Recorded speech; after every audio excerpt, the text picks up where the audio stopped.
బియ్యం పిండి తప్పిడింటలు కావలసిన పదార్థాలు: పొడి బియ్యం పిండి 3 కప్పులు, పచ్చి అలచంద గింజలు 1 కప్పు, పచ్చిమిర్చి ఉప్పు పేస్ట్ 3 టేబుల్ స్పూన్లు, క్యారెట్ తురుము 1/2 కప్పు, ఉల్లిపాయ ముక్కలు 1.5 కప్పు, నువ్వులు 3 టేబుల్ స్పూన్లు, పల్లీలు 1/2 కప్పు, కరివేపాకు తరుగు 1/4 కప్పు, నీళ్లు తగినన్ని, జీలకర్ర 1 టేబుల్ స్పూన్, కొత్తిమీర తరుగు 1/4 కప్పు, నూనె తగినంత. తయారు చేసి విధానం: ముందుగా మిక్సీ జార్లో పల్లీలు వేసుకుని ఈ విధంగా గ్రైండ్ చేసుకోవాలి. ఒక వెడల్పాటి పాత్రలో పొడి బియ్యం పిండి, పల్లీ పొడి, నువ్వులు, జీలకర్ర, క్యారెట్ తురుము, పచ్చి అలచంద గింజలు, ఉల్లిపాయ ముక్కలు, కరివేపాకు తరుగు, కొత్తిమీర తరుగు, పచ్చిమిర్చి ఉప్పు పేస్ట్ వేసుకొని బాగా మిక్స్ చేసుకోవాలి. పచ్చి అలచంద గింజల ప్లేస్లో పచ్చి బఠానీలు కానీ, పచ్చి కంది గింజలు కానీ, పితికి పప్పు కానీ వాడుకోవచ్చు. తగినన్ని నీళ్లు వేసుకొని మరీ గట్టిగా కాకుండా మరీ మెత్తగా కాకుండా కలుపుకోవాలి. చూడండి, ఈ విధంగా ఉండాలి. మీకు నచ్చిన సైజు రావటానికి ఎంత ముద్ద కావాలో అంత ముద్ద చేసుకోవాలి. పెనంలో నూనె వేసుకొని ఈ విధంగా అంతా స్ప్రెడ్ చేసుకోవాలి. మనకు సులువుగా తప్పెడింటలు వచ్చేస్తాయి. ఒక ప్లాస్టిక్ కవర్ పైన ఆయిల్ రాసుకొని ముందుగా తయారు చేసి పెట్టుకున్నటువంటి ముద్దను పెట్టుకొని ఈ విధంగా తట్టుకొని మధ్యలో హోల్ చేసుకోవాలి.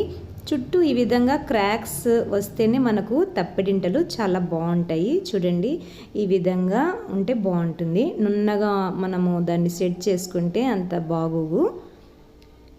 చూసుకొని మనము జాగ్రత్తగా వేసుకోవాలి. పెనంలో పెద్ద సైజు కావాలంటే పెద్దవి వేసుకోవచ్చు, లేకపోతే చిన్నవైనా కూడా చేసుకోవచ్చు, అది మీ ఇష్టము. ఈ విధంగా నేను ఈ పెనంలో ఒక 3 తప్పెడింటలు చేసుకుంటున్నాను ఒక్కొక్క ట్రిప్పుకు.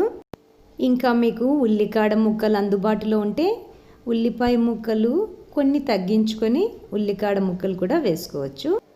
ఈ విధంగా తట్టి వేసుకున్న తర్వాత ఆయిల్ పై పక్క కూడా ఈ విధంగా స్ప్రెడ్ చేసుకోవాలి. చాలా చక్కగా ఉంటుంది టేస్ట్ ఈ విధంగా చేసుకుంటే. తర్వాత ఫుల్ ఫ్లేమ్లో మనము ఇవి ఫ్రై చేసుకోవాలి. ఎప్పుడైతే ఆయిల్లో ఉన్నటువంటి పార్ట్ ఆరెంజ్ రంగులోనికి మారుతుందో అప్పుడు చుట్టుపక్కల అంతా కూడా లూజ్ చేసుకోవాలి. పెనానికి అంటుకోకుండా ఆ తప్పిడింటను. పచ్చిగా తెల్లగా ఉన్నటువంటి పార్ట్ను నూనె ఉండేటువంటి ప్లేస్లోనికి మార్చుకోవాలి. ఈ విధంగా చుట్టుపక్కలంతా కూడా ఆరెంజ్ కలర్ వచ్చేంత వరకు ఫ్రై చేసుకోవాలి. తప్పిడింటలను మీ యొక్క టేస్ట్ని బట్టి ఫ్రై చేసుకోవాలి. మీకు కింద క్రిస్పీగా ఉండి పైన సాఫ్ట్గా ఉండాలంటే చుట్టూ అంచులు ఒకటి ఆరెంజ్ కలర్ వస్తే సరిపోతుంది. పూర్తి పైన కింద క్రిస్పీగా ఉండాలంటే మరి కాసేపు ఉంచుకోవడం, దాన్ని బట్టి మీరు అవి ఫ్రై చేసుకోవాలి. పల్లీలు పచ్చివైనా వేసుకోవచ్చు, లేకపోతే వేయించి పొట్టు తీసుకున్నవైనా కూడా వేసుకోవచ్చు.